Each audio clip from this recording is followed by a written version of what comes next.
Hello guys, welcome back my YouTube channel Radhe Shyam 2021। तो guys आप कैसे होंगे? मैं आशा करता हूँ कि आप अच्छे होंगे। तो गाइस आज हम लोग पढ़ने वाले हैं MSc third same in botany subject. ठीक है, मेरा टॉपिक रहेगा आज अपना फोटोपेरिडिज्म। ठीक, जैसे कि आप लोगों के पेपर्स भी हैं तो ये टॉपिक काफ़ी इंपॉर्टेंट है, तो आप इस टॉपिक को ज़रूर अच्छी तरीके से पढ़ लीजिएगा। और ये टॉपिक एक ऐसा टॉपिक है जो 7 नंबर पे 20 नंबर पे पूरा आ जाता है।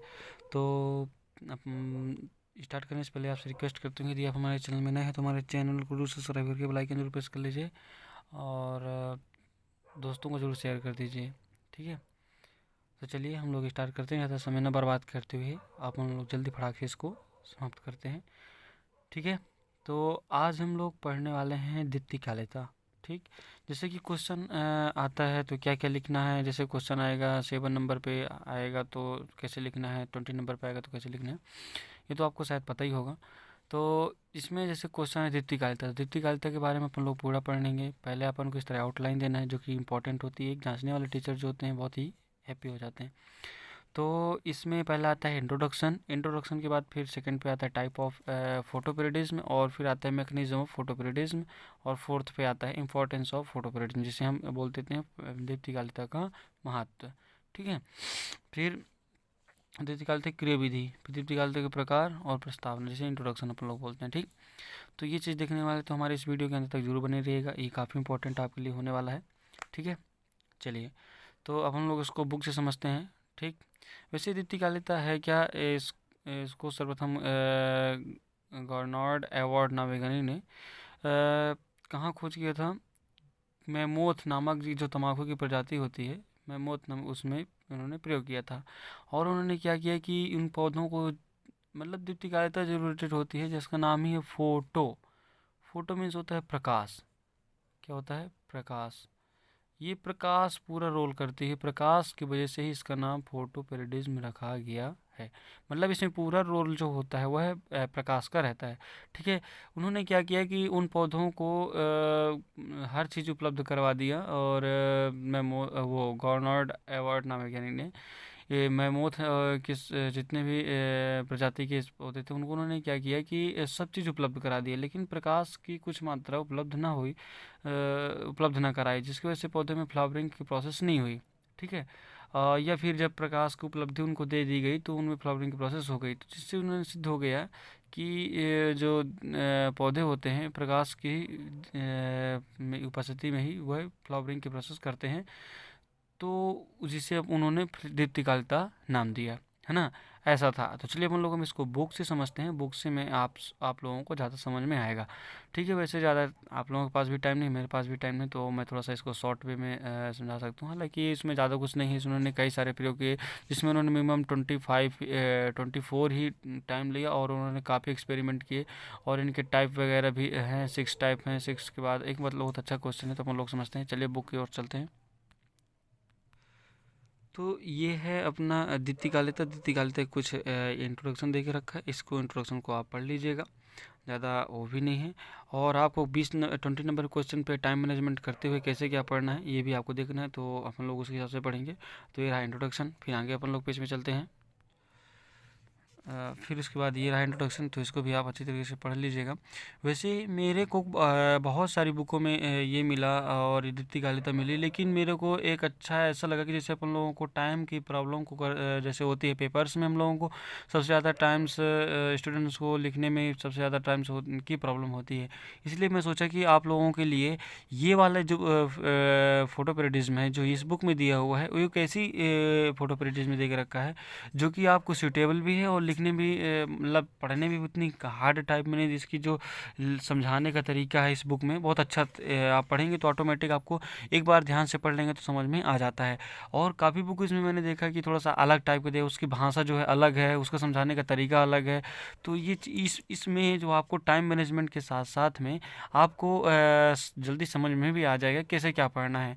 तो इसलिए मैंने सोचा कि आपको वीडियो इस नोट से दिया जाए, इस बुक से दिया जाए, कि ताकि आप नोट्स बना सकें। और आप नोट्स इसको बिल्कुल बराबर बना सकते हैं।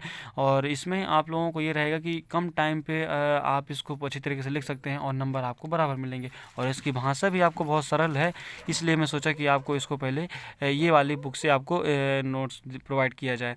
तो ये कैसा लग रहा है थोड़ा सा हमको कमेंट के माध्यम से बताइएगा। और हाँ, वीडियो अच्छी लग रही है तो कमेंट के माध्यम से बताइएगा और दोस्तों को ज़रूर शेयर कीजिए, ठीक है। चलिए, तो हाँ, आप थोड़ा सा ये इंट्रोडक्शन है, इसको आप पढ़ लीजिएगा इंट्रोडक्शन में। फिर ये ताप कहानी कुछ लिखा हुआ है। फिर ये जो मैंने बता रहा था कि गार्डनर अलार्ड नामक वैज्ञानिक ने इस तम्बाकू के एक किस्म वही में एक प्रजाति होती है, कौन सी, मेरीलैंड में मौत है। ये एग्जेक्टिव में क्वेश्चन बन जाता है कि प्रजाति कौन थी, तो मेरीलैंड में मौत थी, किसकी थी, तम्बाकू की थी, और किया किसने किया था, गार्डनर अलार्ड ने, ठीक है। तो इन्होंने किया था। और अब ये थोड़ा सा इंट्रोडक्शन है तो आप इसको जरूर पढ़ लीजिएगा। दीप्तिकालिता पर पौधों का वर्गीकरण, ठीक। ये अब इसमें पौधों का वर्गीकरण हो रहा है दीप्तिकालिता के आधार पर। तो इसमें 6 टाइप होते हैं। पहला अल्प दीप्तिकालिता, जिसे हम शॉर्ट बोलते हैं। दीर्घ दीप्तिकालिता लॉन्ग बोलते हैं। फिर उदासीन, जो नेचुरल होते हैं, जो न तो प्रकाश है मतलब न तो कि ज़्यादा प्रकाश है ना कम प्रकाश है, सब एकदम बेहतरीन वाले अपने आप में होते हैं, जिसमें बोलते हैं मस्त मौला पौधे, है ना। उन्हीं को हम लोग शॉर्ट फॉर्म में बोल देते हैं दिन उदासीन पौधे, ठीक। फिर आता है अल्प दीर्घकाल पौधे, ठीक। अब देखिए ये दोनों ऐड होके आएगा, अल्प दीर्घकाल पौधे, फिर दीर्घ अल्पकाल पौधे, फिर मध्यवर्ती पौधे। तो इस तरह आपको ज़्यादा है नहीं, अल्प मतलब कम प्रकाश, दीर्घ मतलब ज़्यादा प्रकाश, दिन उदासीन मतलब कोई मतलब ही नहीं लाइट से। हाँ, अल्प दीर्घकाल जो जिसमें कुछ पौधे जो होते हैं कम प्रकाश के होते हैं, कुछ पौधे जो होते हैं अधिक प्रकाश के होते हैं। फिर इसके अंदर आते हैं दीर्घ अल्प, जिसमें कुछ अधिक लंबे वाले अधिक प्रकाश वाले होते हैं और कम प्रकाश वाले होते हैं। फिर आता है मध्यवर्ती, मध्यवर्ती के अंदर आते हैं जो मतलब दोनों के सभी के मध्यवर्ती होते हैं, ठीक है ना। इन दोनों के मध्यवर्ती जो होते हैं उन्हें मध्यवर्ती बोल देते हैं। फिर उसके बाद एक कुछ लिखा हुआ है, कुछ नहीं है, पूरा अल्प दीप्तिकाल पौधे हैं जिसे हम शॉर्ट पौधे भी बोलते हैं। तो ये लिखा हुआ है, तो इसको आपको पढ़ लेना है, ठीक है। फिर ये कुछ उसकी विशेषताएं हैं, तो आप जैसे इसको लिख दिए हैं, इसको लिखने के बाद कुछ एक दो लाइन इसको लिख दें। फिर आगे बढ़ते हैं, ठीक। कुछ डायग्राम्स मिलेंगे आपको आगे, ये डायग्राम्स हैं। ये डायग्राम पे आपको याद रखना है पूरा एकदम 24, इसको ऐड करके 24 ये वर्ष पूरा लेना है। और ये काफ़ी सरल है, इसको आप बनाइएगा थोड़ा सा तो आपको आराम से बन जाएगा। इसमें कोई ऐसा नहीं है कि जैसे कि आप ना बन सके, पूरा आप बना सकते हैं ना। बस ध्यान आपको ये रखना है कि इसमें 20 ये वाला है और ये वाले ऐड करके टाइम को अपन 24 ही लेना है, ठीक है। इसमें ऐसा है जैसे एक 24 आवर्स का टाइम लिया, जिसमें से 8 आवर्स में उनको पौधों को लाइट दिया और 16 आवर्स में लाइट डार्क रखा, तो फ्लावरिंग हो चुकी, ठीक। ये अपन लोग चल रहा है शॉर्ट डे, है ना, शॉर्ट डे चल रहा था, ठीक है। फिर और आगे बढ़ते हैं अपन लोग। तो इसमें आता है ये दीर्घ दीप्तिकाल, दीर्घ दीप्तिकाल जिसमें होता है कि अधिक प्रकाश वाले, है ना। तो ये देखिए इसमें अधिक प्रकाश का इसमें प्रयोग किए गए, ठीक। ये कम अंधेला है, डार्क जिसे बोलते हैं, और अधिक लाइट इसमें मिल रही है, आप लोगों को दिख रही है। जिसमें पूरा वाइट है मीन्स लाइट है, अच्छा है, जिसमें वाइट है मीन्स लाइट है, ठीक है। तो आपको समझ में आ जाएगा, ठीक। अब नेक्स्ट पे देखते हैं। तो ये रहे उनके अदर भी टाइप, ठीक। जो भी आपको समझ में आ जाए तो आप इसको आराम से पढ़िए। और काफ़ी बहुत अच्छे हैं, नंबर आपको बराबर मिलेंगे। 8 टू द पॉइंट आप लिखिए, ठीक। एकदम टू द पॉइंट लिखेंगे तो आपको बेहतरीन रहेगा। फिर क्रांतिक दीप्तिकालिता है। क्रांतिक दीप्तिकालिता जो होती है, दीप्तिकाल होता है, ये उतना मतलब इम्पोर्टेंट नहीं है, लेकिन फिर भी आप लिखना चाहें तो 2 लाइन 4 लाइन लिख दें ताकि एक हेडिंग्स बनी रहे, है ना। फिर नेक्स्ट पेज पे चलते हैं। फिर यहाँ भी उसके कुछ क्रांतिक दीप्तिकालिता के प्रमाण हैं जो प्रयोग किए गए हैं। फिर आता है दीप्तिकालिता एवं फाइटोक्रोम। तो ये फाइटोक्रोम्स की मैंने अलग से वीडियो अपलोड कर रख दी है, तो प्ले लिस्ट में आप जाइए। 3rd same MSc botany 3rd same की प्लेलिस्ट बनी होगी, तो आप उस प्लेलिस्ट में जाके देखेंगे तो फाइटोक्रोम्स का मैंने अलग से वीडियो, जो कि बहुत अच्छा फाइटोक्रोम्स उसमें है, और उसको आप पढ़िएगा तो समझ में आ जाएगा, ठीक है। फिर आते हैं नेक्स्ट पे, आगे बढ़ते हैं। ये थोड़ा सा ये है तो आप इसको कोई ज़रूरत ही नहीं है आपको इसमें लिखने की, ठीक। नेक्स्ट पे देखते हैं अपन लोग। ये अल्पदीप्तिकाल और प्रदीप्तिकाली पौधे और दीर्घ प्रदीप्तिकाली पौधे में अंतर देकर रखा है।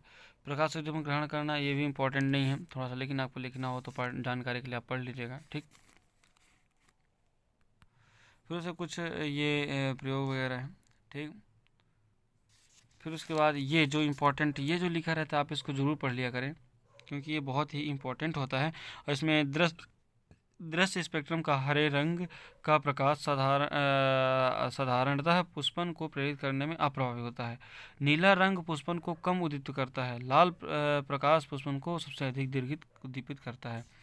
तो इसमें ये बहुत ही इम्पोर्टेंट होता है कि नीला जो होता है बहुत कम, और सॉरी क्या लिखा है, इस दृश्य स्पेक्ट्रम का जो हरे रंग का प्रकाश होता है वह पुष्पन को प्रेरित करने में अप्रभावी होता है, मतलब कि पुष्पन को प्रेरित नहीं कर पाता है ये कौन सा, हरा। और जो नीला रंग होता है वो कम उद्दीपित करता है, और लाल तो पुष्पन को सबसे अधिक उद्दीपित करता है। तो रेड सबसे हाईएस्ट फोटोसिंथेसिस में होता है, ठीक। तो आप इसको जरूर इम्पॉर्टेंट समझें, ये बहुत इंपॉर्टेंट है। ये आपको ऑब्जेक्टिव नेट एग्जाम से ऐसा लाइफ साइंस में कहीं भी आ सकता है, ठीक। अब इसके बाद ये मैकेनिज्म आती है। जब आपसे 20 नंबर क्वेश्चन आता है एकदम कि दीप्तिकालिता पर आप निबंध लिखिए, तब आपको करना है। नहीं तो आपको उसके जो शुरू के मैंने 6 टाइप बताए हूँ, 6 टाइप को आप कर दीजिए। 7 नंबर में आया है बस, तो आपका पूरा दीप्तिकालिता समाप्त है। लेकिन जो 20 नंबर पे आया है तो आपको इसको लिख देना है थोड़ा सा, है ना, दिख रहा होगा आपको अच्छे से। ये रहा। उसके बाद फिर क्या रहा, दीप्तिकालिता का महत्व, ठीक है। दीप्तिकालिता का महत्व जो है तो ये दिया हुआ है, तो आप इसको अच्छी तरीके से पढ़ लीजिएगा। 20 नंबर क्वेश्चन है तो आप 4-5 लिख दीजिए, बाकी सारे टॉपिक्स लिखिए और थोड़ा 4-4 लाइन सब के बारे में लिखिए। यदि आपको 7 नंबर क्वेश्चन आता है तो ओनली आप दीप्तिकालिता का इंट्रोडक्शन दीजिए। इंट्रोडक्शन देने के बाद उसका टाइप दे दीजिए, टाइप के सारे जितने भी वर्णन हो उसको वर्णन कर दीजिए, तो आपको फिर 7 नंबर क्वेश्चन कंप्लीट है, आपको ज़्यादा करने की ज़रूरत नहीं है।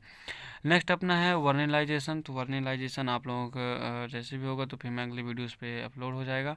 आज के लिए इतना ही। गाइस यदि आप वीडियो कैसी लगी तो हमें कमेंट के माध्यम से बताइएगा, और दोस्तों को ज़रूर शेयर कीजिए। Thank you, take care.